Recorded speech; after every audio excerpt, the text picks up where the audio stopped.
Okay, so here we are. Um, Boxster 986 cylinder heads. Problem you have is these studs here break off. They're actually not a stud, it's a bolt that was made. They should have put a stud on it so you can get the nuts off of the exhaust. As you can see, I've put some centre marks in them. I was told by an engineering company to spark erode these at £100 each or just under. So when you think if you've broke all of them off, you're into 1200 quid, otherwise your head's a scrap. So I figured that the way to do it for me is they do a piece of kit called a Timesert, which I'm going to show you one as I put it in. It's like an external thread and an internal thread in a stainless steel fitting, and you can put that in to take the place. It almost opens the thread out to a larger size after drilling it, and then you can put the original stud size in there, and they're really good. So it's a matter of getting these out here. I have had these hot with a welding plant before these heads go for skimming and pressure testing. I'm going to get them out first just in case they're okay. My personal view, looking at the way that the engine's been burning on the cylinders, is that they are okay. But there we go. The problem is I need these out now. Here's a vertical drill that I've got. I've put it on this metal workbench, and I've got the head, and I've shimmed it with some steel, and even, oh look at that, an old scraper. And I've got the tie strap strapped down so the head is square on the pillar drill. Supreme accuracy here. It's important to be accurate.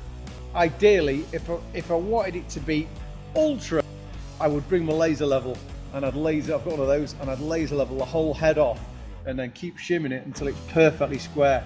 The ideal thing about using a strap is it's holding the head in place.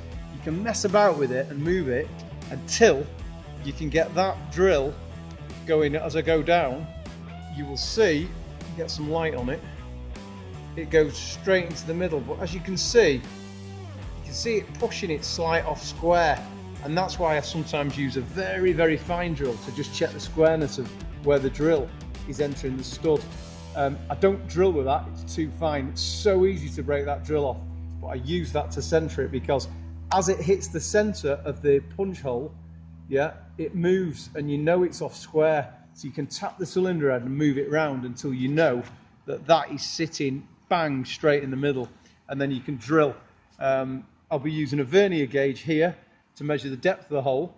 Once I measure the depth of the hole, I can mark it on the drill with a piece of masking tape, and I won't drill past that.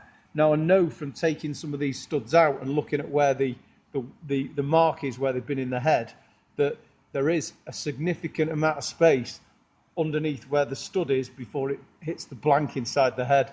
So there's about 3 mil.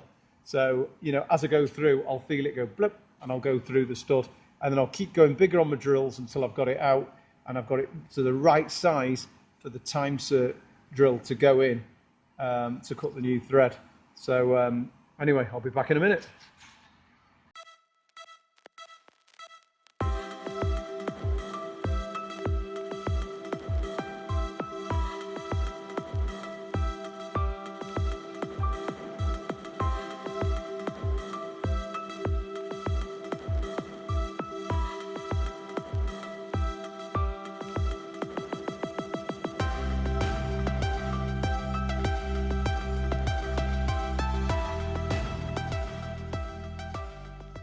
This is a Timesert, which is, I'll get a light on that so you can see it. You can see it's like a thread within a thread.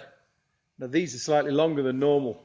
Your normal Timesert is approximately that depth. These ones are 16.2 millimeters in length, so they're better for exhausts, much better.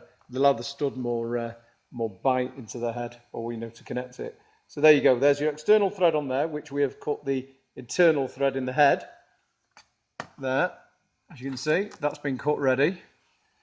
There is a tool as well, this bit, and as you can see, is this tool at the end. Can you see it's got like a cutter?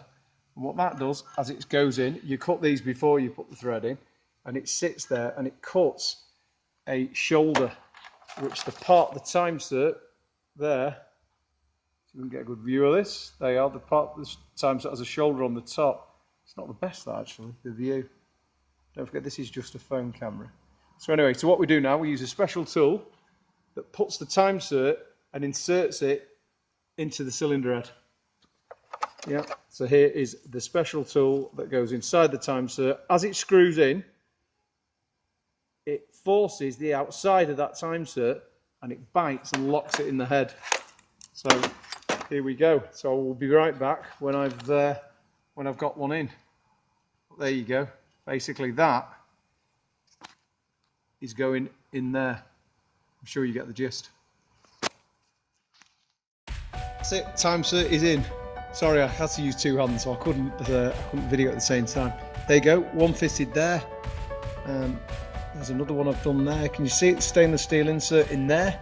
So then, if you get your bolt to put it back in, it goes in like new. I put studs in them and the proper nuts so that I can get them back off again if ever I have to take the exhaust off the car.